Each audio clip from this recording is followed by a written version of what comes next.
All right, people, what's going on? Welcome back. Real Tough Talk. Stephen J. Ghost. We're going to go over the next game we want to talk about. Monarchs versus UTF. Monarchs coming in off a beat and don't sleep. UTF is coming in off of losing to Street Fan. Now, the thing about the Monarchs this season, Ramsey must be playing his most efficient time as he ever done in his career. As we coming into this week, and he still hasn't thrown an interception in all their first three games. So I think he's kind of changed the gunslinger mentality, and he's more of a mature quarterback that's not looking to turn the ball over. Now, this team is still a great offensive firepower. I'm not going to say that they're not a great offensive team. They come into this game fourth in efficiency, scoring at 52%, but their offense leads the league in scoring at 24.6%. So they could put up points. Their defense has been playing a lot better, as they've only given up points 40% of the time, and they're only giving up, as far as their defense, 17 points a game, which is fourth in the league. So they're playing really better. I think when you get a guy like Tanner on the team, Alex on the team, Macias on the team, he feels like this is his opportunity to win a championship. He doesn't care about awards, even though he's a back-to-back UFL Offensive Player of the Year. And when you got guys like Benny, who's having a great season, Bell, who's having a great season, this team is very efficient, and they very much have the firepower to win. Kaz put together a great team. I think he stole the drive. I think he's up there for Captain of the Year. He's doing a great job. And with Mike Marcus, one of the most coolest guys on a cool, how you say it? Cool as the other side of the pillow, running that defense.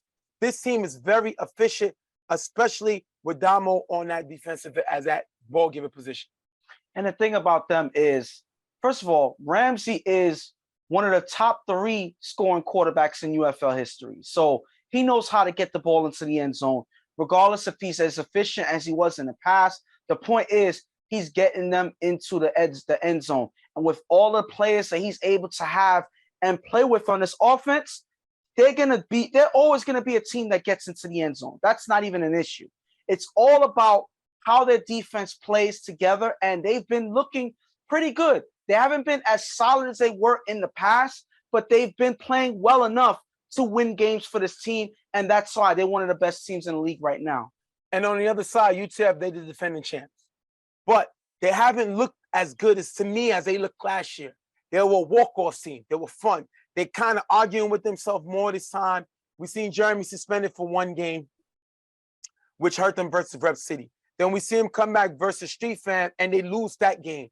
So they don't look like the team that they looked last year, and they still haven't put their second-round draft pick on the field, Akon, a guy that they figure that's going to help Puto in the middle and attack the quarterback. He hasn't been here all season, but they knew this when they drafted him. So I think this is a team they have a tendency to turn it up when they want, and this is a rivalry game. These teams are not best of friends.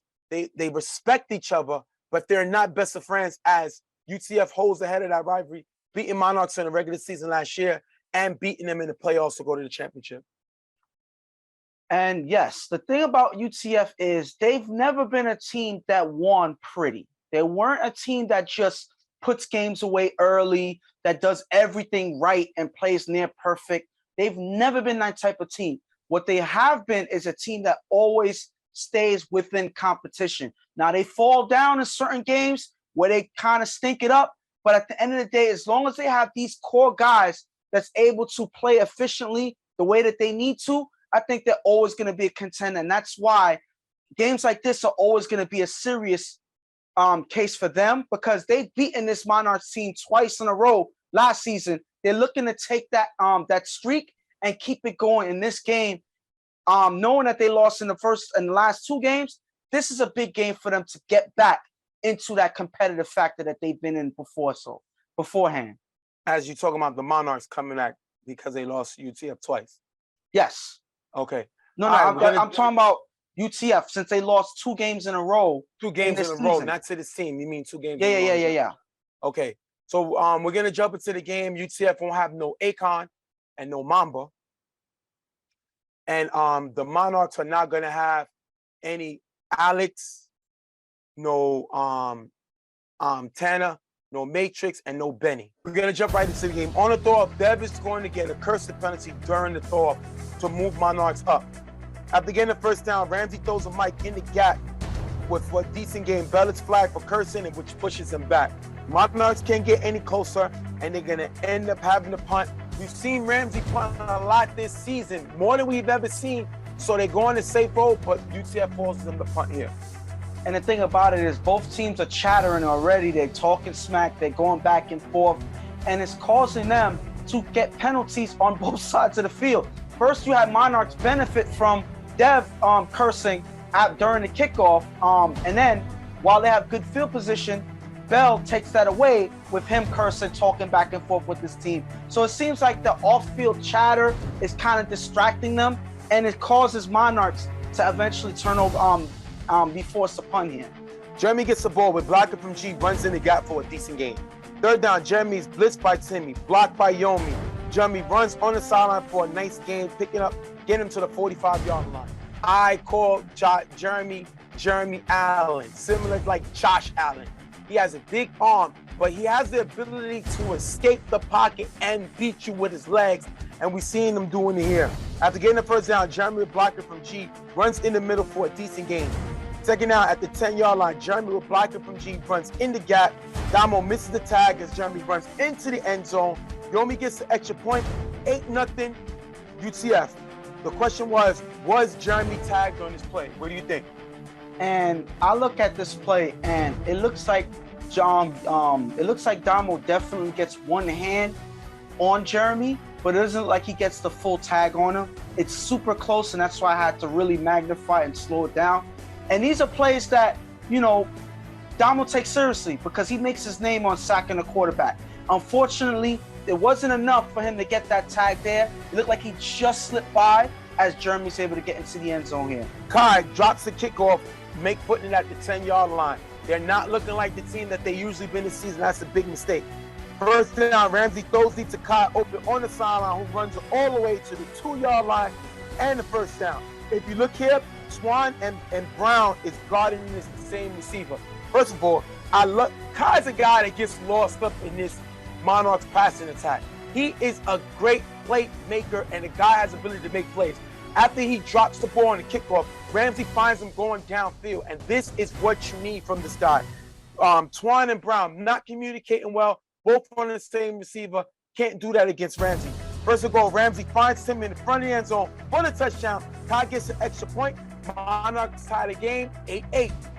And one thing we got to also say is Timmy's also having a good season this year, especially on the offensive end, getting a target that can, play in the gaps. He actually kind of took up the slack that was left behind from Javon being injured this season. So Timmy's been that guy, next runner-up, and it's been that guy to be a big target for Ramsey, and he's one here that gets them into the end zone. As you see, UTF arguing again on the sideline. Jeremy gets the ball, 4 rush, throws the Nunu in the gap, nice game, and a first down. Lewis ejected for cursing, loss of 15 yards. We've seen UTF go through this season, not being disciplined when it comes to cursing. They did not really do this last season, and they're definitely hurting themselves this season doing that very thing. Jeremy's going to throw deep to Dev in the gap, knocked away by Bell. I like Bell. He should make an all-star team this year. He's played very well these first 4 games of the season. Second down, Jeremy throws deep to Juice, who has a step on the defender on the sideline, caught in the end zone for the touchdown. Butho gets the extra point, 15-8 UTF. If you look here, Jeremy attacks the same corner again, goes downfield, stretches the field, and able to score. And this is Jeremy knowing that he had something on that last play, and he even apologizes to Dev after scoring his touchdown. If you look, he saw the corner lined up, and Dev had a step on him on this throw. Unfortunately for him, Bell was there to knock the ball away. But this time, Bell is not there to help this cornerback, and because of that, Juice is able to beat him on the sideline, and Jeremy's able to find him for the score here. This is why they need Juice. Juice is giving them the downfield plays that Mamba gave them last year. And Jeremy is finding them going downfield. Now, they didn't have Tanner, they didn't have Benny, who kind of eliminates their ability to go downfield. But hey, that's not UTF's problem, and they're able to take the lead. Ramsey gets the ball back. On forward rush, he's going to throw to Mike Cutting on the sideline. Just gets past Brown. Bell with the block on Kaka as Mike runs to the 50-yard line and the first down. This is why I like the Monarchs team. I always say they remind me of basketball's Golden State Warriors. They have each other's back on the field and off the field. What I'm saying is they open up the field for each other and get the best shot capable, and they do it here, getting past Brown and Bell with the great block. Second down, Ramsey throws to Mike on the sideline, getting him to the 1 yard line. Third and goal. Ramsey finds Timmy in the back of the end zone for the touchdown. 15-14. Monarchs get right back in the game, trailing 1. And now you see Mike getting into the offense. Normally a guy that's running the defense, but he can also make plays on the offensive end. You see that he's able to play quarterback in the past. He's also a capable receiver. This man is going to take a position on whatever he needs to do for this team to win, and he's able to help them drive down the field. And Timmy, once again, inside the 5, able to get them into the end zone for yet their second touchdown today. So we're going to go through this, and we're going to stop this play because right here you're going to see Jeremy drop back. He's going to make a throw and get intercepted by Timmy. And that's where we're going to end the show right now. This was the hit where, as people don't know, got hit on this play. The kid was suffer broken jaw as we're recording this. Today is Wednesday. He's out. He had surgery. The hit was against a defensive player. He was defenseless on this play. Didn't see Damo coming. Damo came with the hit. It was the devastating hit. Pretty much, you know, it would have been a flag by myself. I was on the field, but we were so concerned with Nunu got hit, and because of that, I went into human mode and I didn't throw the flag. It was a defensive player.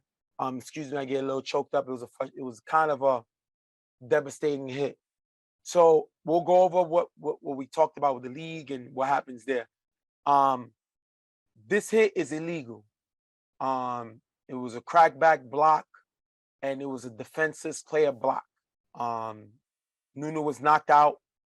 Went to the hospital. Like I said, he had surgery today. I've been reaching to him. Timothy went to see him. Shout out to everybody who sent them a little cash on his Cash App. We'll put that up again where you can to donate. The kids are good spirits. The game was called. Teams got into altercations, and there was a lot of motion, and we had to end the game. Given the devastation of the hit, the Monarchs were given a loss for the game, not only because of the hit, because of the injury sustained by Nunu. It's a shame. It was going to be a great game, and unfortunately, this is how it ended. After speaking to several parties, they understood. Shout to the Monarchs. They understood. Will, their blocker, even reached out to the UTF camp to try to help based on him working in a hospital to show Nunu what he could do to try to get the hospital stuff waived. So that's a shout to them for doing that. They reached out and they apologized. Just jump in, Ghost. I'll finish up. What do you think what do you think going forward? Definitely, this is something that has to be taken out of our game. The NFL's taking it out. It was not a dirty hit. It was an unnecessary hit. It was an illegal hit. I do not think Damo was looking to injure him, but as players, we are responsible not only for ourselves, but for others. And I think Damo was looking to make a play that was unnecessary. And given his size, his strength, and given the fact that Nunu was defenseless, that's when everything transpired. That's when everything was a domino. And the thing about it, that is, it's not necessarily because some people were saying on the field that, he kind of avoided other players and went specifically for him and that he wouldn't have targeted other players. I don't believe that that's the case. I believe that he just saw the first person in front of him as he turned around and he was looking to make a play.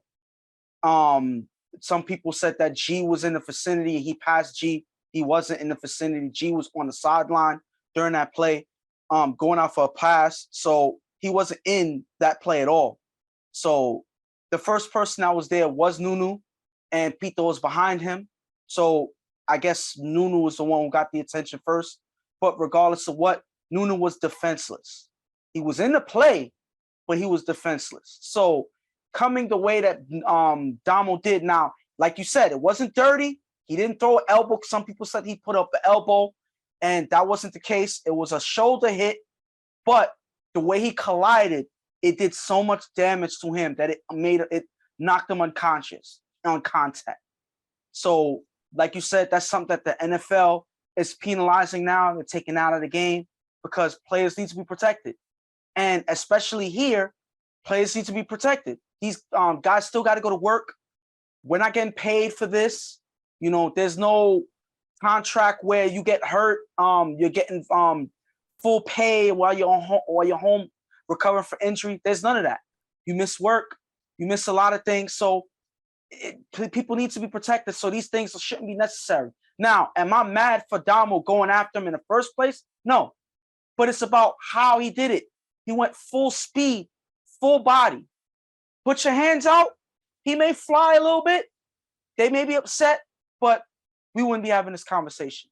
So it's all about, at that moment, the decision that was made in that split second was not a good one, and that's why the hit was illegal, and that's why he was penalized for it. Damo was suspended indefinitely, which means he'll be out for this season. We're a Christian league, and that's what the league is about as far as brotherhood, but most importantly, forgiveness, as Christ forgiven us. So we have forgiven Damo because we have to. We're Christians, and we have all fall short of Christ, which is why of God, which is why Christ came to save us. Mm-hmm. So this is a challenge. You know, Monarchs had absolutely nothing to do with this. I was told from their camp before the league even decided what to do, they had already suspended Damo for the year. Before the league even made a decision, they had already made a decision on what they wanted to do. They said it was unnecessary. They said this is not what they're about, but they did protect their player from being jumped. The park was, and this has never been seen in the UFL, but this was something that never happened, and the park was upset. The only one they got the altercation with was the UTF players, but the park was upset because this is not what we do. We try to protect each other. And the Monarchs understood that they just was not going to allow anybody to harm their player on their watch, which is I agree with. Anybody would have done that. I would have protected my teammate too, but then I'm going to yell at him, and they did send him home. Yeah. So unfortunately, this is going to stain Damo for the rest of his career if he ever plays again. Nunu is recovering. He had surgery. And I spoke to the UTF camp. They understand that. They understood that Monarchs had nothing to do with this at all. All they were doing was protecting their player to make sure that the situation doesn't escalate and get worse. I was told that the Monarchs are going to play this week, and there will be no retaliations. None of that is going to be tolerated by the league. The Monarchs are a very good team. They're a competitive team, and they've been respectable to every team in this league. Yes. And they were considering not playing because at the end of the day, we can't have them feeling, and it's not about being scared. It's about coming to the park and focusing on football, which is what the league is about. Yeah. So we got to get better. I understand a lot of emotions fly, and this is a situation. This is an unusual situation. Yeah. But the Monarchs had nothing to do with the play, and they did not accept they play in their camp. And this is not something that they want to be looked at and say this is how they play, because they don't. And obviously this whole situation is devastating, and it's also disappointing because it was a great game. You know, it's a rivalry game. Both teams were in on it. Of course, the smack talk is going back and forth or whatever. Tensions are high, and this kind of threw everything off. unfortunately. So do I hope that these teams able to, see each other in the playoffs and kind of finish, what happened on, what they started in this game, respectively in the game. I want to see that because these teams go back and forth in the game, and it's always enjoyable to watch. These are both two great teams, and I don't want to see them distracted by or thrown off by this and taken out of the football that they probably both enjoy playing. So I look at it this way. Monarchs end up taking a loss in this game, but do I believe that this hurts them in the long run? It doesn't, because they're pretty much already way ahead in the division as well already. I believe that they're 3-1. The closest team to them is 2-2. So they're already ahead of the pack. As long as they play consistently like this, I believe that they still have the ability to close the division. So I don't think that this hurts them that much. They just need to keep this, take this in stride and keep moving forward and keep playing the great football that they've been playing. In terms of UTF, hopefully this can motivate them to play for, the guy that went down, for Nunu, dedicate the rest of the season to him and play harder, clean up the mistakes that they had walking into this game and play more efficient. They have the ability to do so, and that's pretty much what I'm looking forward to. And hopefully that's exactly what I see moving as the season moves forward. And let's have fun. This has been a stressful week for myself. I've received tons of phone calls, DMs, some things that we've been blamed for. Some people said that we want this stuff, like we promote this stuff, and I take that as disrespect. I never broadcast what people say, but I see it and I get it. A lot of people have conversations with others, and I get sent different messages. Listen, at the end of the day, we don't promote this at all. We've always been, what we do is we promote positivity, we promote Christ, we promote football, and we promote what we see. So for people to think that the league wants this stuff to happen is ridiculous. And this is why numerous times we come of saying, is this even worth it? Yeah. So, it seems like we're always having to focus on stuff other than football. And it's just getting too draining. We got to put in the time doing this.